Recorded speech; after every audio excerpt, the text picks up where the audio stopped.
I've been reflecting a lot on. I'm originally from California, and I've been thinking about my time there a lot because this is a place where I spent most of my life. I grew up there and I lived there for the majority of 25 years, and so I think I have a good perspective on some of the differences, culture-wise, psychology-wise. I know people really like this idea that we're all the same everywhere, man. We're all just human beings. We all have the same psychology. I think that's probably true for the most part, but I think there are some cultural things that can kind of make us different depending on where we're from. And I think it does affect our psychology a little bit. And I mean, the reason I think this is because I've also lived outside of California and I've never experienced this outside. I'm sure this is probably something that I'm just going to say what it is because I'm not gonna, this is not a clickbait thing. So what I'm talking about is the treating people with varying degrees of respect based on based on how much dependence you perceive they have on you. I know that was kind of a word salad, so I'm gonna basically explain what that means in this video. So what I have realized that people, and this is also not a criticism really, this is just an observation, what people in California do, and I mean most people, maybe this is more Southern California because that is the region that I'm from, but I've also lived in this area in the middle and it was the same there. What people do is and this is not strangers, this is your friends. When you have a group of friends and you're seeing them often, especially during school when you have lunch every day of the week and you see your friends, what they do over a long period of time, when you first meet them, everything will be great because they don't know you that well and they're getting to know you. Everything's fine and normal. But what ends up happening over time, I've noticed, is depending on the way you act around them and the way you display dependence on them. And what I mean by dependence, there's actually a good I found that this is like some study when I was looking into this a little bit, but they have a good kind of description here of dependence, which is basically this part here: relying on others to provide a sense of well-being. And so what I think they mean by that is psychological well-being. Like you're not lonely every day. You don't feel like you don't have any friends, and nobody wants to be lonely. So you rely on your friends to provide you with a lack of loneliness, essentially. And I think what happens is some people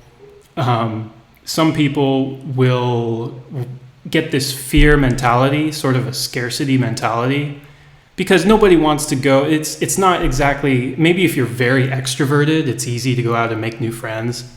But I think for a lot of people, maybe even most people, it's scary. You don't want to do that. It's we all have a fear of judgment to some degree, so we end up kind of dependent on our group of friends that we already have. And so that becomes the thing that, what I'm saying is I'm saying that Californians tend to they notice that, whether it's conscious or subconscious, they notice that, and it becomes, it changes their behavior towards the person that is displaying more dependence. And also what I've noticed is it works the other way. It works in reverse as well. It becomes this very strange dynamic where maybe you'll have some member of the group who is displaying zero dependence. Maybe some days he is not really invested in the group, or maybe some days you just can't find him. Like, where is this guy? And where he is. He's with his other friends because he just has a lot of friends. And I think what happens then is over a long period of time, the other people in the group become dependent on that person, or they recognize that he doesn't have that dependence, and they treat him with this great respect, like he's this respected member of the group. And when they get to see him, it's yay, he's back. Let's all high five because he's graced us with his presence. Meanwhile, you have the opposite, where you have the dependent friend who shows up every day and doesn't want to make waves. I think it also says that here, having difficulty expressing anger, which I don't know if they're talking about the same thing in this study, but I think what that's about is not wanting to create confrontation. So when there's a conflict in the group, there's the non-dependent friend who doesn't care how the conflict ends. I mean, he doesn't care who he pisses off because he doesn't have this scarcity mentality with friends. So for him, he gets his way. And people will concede to this person because they don't want to go out and have to make new friends. And that's especially true for the very dependent friend who really doesn't want to piss anybody off. I mean, he wants to concede to everybody. And so he's the one who ends up, I'm sure if you're from the US, getting your driver's license is always an interesting situation because not everybody gets it at the same time. We all have different birthdays, so we all have different dates that we're eligible to receive that driver's license. And so it becomes, then the dependence becomes very real because then you almost become dependent on your friends to take you places. Or you become the friend that is depended upon to take people places. And I think this is something that becomes becomes a problem because if you are the super dependent friend and you have your driver's license, and I've seen this happen, you become the friend who is now the chauffeur.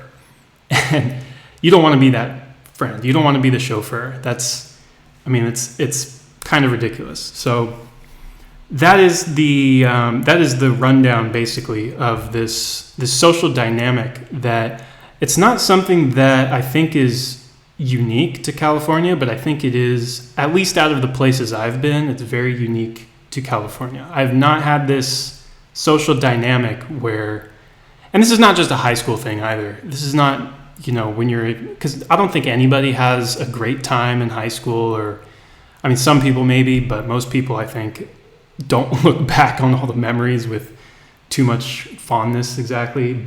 But I will say I've been back to California since I left just to visit.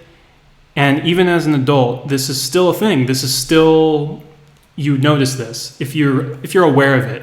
I think most people don't notice it because it's a very subconscious sort of thing that happens. But I definitely notice it because I'm aware of it. And I started to notice it around middle school, I believe, when I was around 13 years old. And I was aware of this thing, like, why are some people being treated like they're just such a value to the group, and then others are just being ignored. And but one thing I wanted to preface this with sort of is, I mean, this is now the middle of the video, I guess, but I'm gonna get into the other things that are sort of relevant to this, which one thing is this word that I hear a lot called clique. And I looked up the definition of clique just in case you're not familiar with this word. And this is actually perfect definition. Small exclusive group of friends or associates. And that's one way that I hear people describe California, and Southern California in particular, is that it is cliquish or cliquey, which means that there's a lot of this going on. There's lots of small exclusive groups of friends. And that is true, but that's true with a lot of places. And I've experienced that in a lot of places. It's not unique to California. And the other thing is judgmentalness, I don't know. judginess. People are judging a lot in Southern California as well, and that's another thing that's prevalent everywhere. I mean, there's always going to be judgmental people, some places more than others. But this combination of these two things, I think, really it's probably one of the root causes of this sort of dynamic that I'm talking about, because the clique aspect of it makes it seem very difficult to break into a new group of friends. And then the judgmental aspect of it, I think, makes it seem scary because people have a fear of judgment. So those two things combined really creates this sort of fear and dependence on the group of friends that you already have, which is what leads to this dynamic that I'm talking about. And I think it can be more extreme in some cases than others. I think the sooner that the dependent friend, who becomes, like I was saying before, the chauffeur, the sooner that person realizes what's going on, realizes the state of this dynamic, the sooner that person can take action to change, not to change, because there's no changing of the behavior of other people through force. There's just, you're not going to sit your friends down and go, hey, I realize you're treating this guy really well, but I feel like I'm being ignored. That's just not going to work out. I don't know who recommends these kinds of, just sit down and talk. That's not going to work. So really, the only thing you can really do is try and at least create a perception of lack of dependence, a perception of independence from your group of friends. But that's hard to do as well because, that really means seeing them less often and talking to your friends less often. And if you enjoy their company, that's hard to do. But at the end of the day, that's what you have to do, because otherwise you're going to become the guy who has to say, you're going to become the yes man. Oh, hey, can you help me move into my new apartment? Oh, sure, yeah. You don't want to, but you have to say yes. And you don't want to be that guy. You don't want to be... You don't want to have that obligation to your friends. And let me tell you, if you demonstrate your independence, then you'll have a good group of friends. Not just, it's still hard to find good friends, but when you do, they won't treat you with this kind of this dismissal sort of attitude. And I think that's true or less true in other places, but for California, this has been my experience for sure. And I think that's a thing that you have to recognize, is how to behave, how to kind of take a step back. And this is something I even realized when I was in middle school even. I was very young, but I still experimented a bit with this. I guess I'll kind of share my experience a little bit. I noticed this very early, so I stepped back and I took a few days away from my primary group of friends and spent a couple of lunches with a new group of friends that I had broken into, right?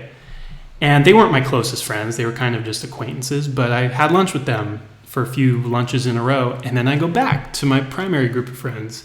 And it's like nothing, right? They don't care. But you do that a few times, and over time it becomes different. And this is kind of what I started. My first conclusion was, oh, they're just bad friends. They just don't care. I could die and they wouldn't care. And that's the very middle school kind of attitude to have about that. I think that was just my first conclusion. And then in high school, kind of the same sort of stuff would happen. Especially in high school, because this kind of just became more extreme. I remember there was one particular member of our sort of group of friends who, even during high school, he was with all kinds of different people, jumping from group to group, just very, very extroverted kind of personality. But after high school, what he did was he, in typical fashion, everybody experiences this. he went to an out-of-state college, and not everybody could afford to do that anymore. Tuition was getting a lot more expensive. So most people were not doing that, and he did. And oh my gosh, the absolute drama that ensued from this was crazy, because he kind of cut off contact with everybody else. And my line of thinking, because at this point I was used to this sort of thing, so I thought, okay, he doesn't want to stay in contact. That's his decision. I'll just leave that alone. But oh my God, the other members of this group were just messaging him online, and he didn't respond, let me send another message. He didn't respond this time either. Hey, look, he responded. Yeah, all right, let's message him back. He didn't respond, and just playing this game of trying to and the more they're doing that, the more they're showing their dependence on him, and the less he wants to respond back. And it's just, it was just really. And then interesting thing, when those friends kind of finally sort of got the message, and they stopped trying to message him, guess what happened? Oh, wow. Hey, he messaged me. Wow, that's weird. That's kind of out of the blue. I haven't heard from him in a few months. So it's this push and pull kind of thing. It sounds very superficial, but this is just how, the psychology of this state of California. And I don't think it's neediness. I think neediness is a different thing. I mean, this is more what neediness looks like, this kind of reliance on a single person. But this is more of a group kind of dynamic, like a group of friends where you just have this sort of hierarchy it's an unspoken hierarchy, and it's probably subconscious, that people just subconsciously are paying attention to how invested each member of the group is in the group. I'm sure there's some kind of evolutionary sort of thing behind that, or maybe there's not. Maybe it is really just culture of places like California. I really don't know, but what I can tell you is, living outside of the state, like I said before, I never really experienced anything like this. And even before I had ever left, I always thought it was strange, so I really don't know. But another thing I've noticed it can lead to is there are I might make this might be a topic for a different video, I don't know, but there are a lot of these kinds of shows that, like these anime, where the story, it's not the fact that it's anime, it's the story it's a story that, I mean, it could be very relatable when you're in high school and you feel like, even my friends don't want me around, and I'm feeling down in the dumps, my life is just, I'm such a loner. But I think this is actually a really bad mentality, because this kind of show, it displays this fantasy in front of you of this guy who, I relate to him so much, he's so alone and he doesn't have any friends, and that's exactly like my life, But then this cute anime girl comes into the picture, and she like swoops in and starts solving problems in his life, and cleans up his room and gets him out of his apartment and gets him into the real world. And the problem is life just doesn't work that way. And so we really I think people watch this stuff and they kind of fall into this trap of waiting for somebody else to solve their problems, and waiting for people to change. Maybe if I'm just nicer to my friends, and I help my friends move into their new apartment, maybe they'll start respecting me more. And at least in places like Southern California, that's just not really the. And maybe it's everybody. Maybe it really is the whole. Maybe it is the whole human population that behaves this way. Because I just had a thought. I mean, I've been aware of this now since I was 13, and I only really started living outside of the state of California after when I was in my 20s. So, and I'm still in my 20s. So I think this might be, it could be universal. I really don't know. And it could just be that now I'm aware of it, I know how to navigate this sort of thing. So I know not to be a doormat and just, be nice to people who are being disrespectful to me, basically. So it could be that as well. But I really don't know. I just wanted to make a video on this sort of thing because looking it up, it's hard to. Haven't seen anybody talking about this kind of thing. I think it's interesting. And that's it.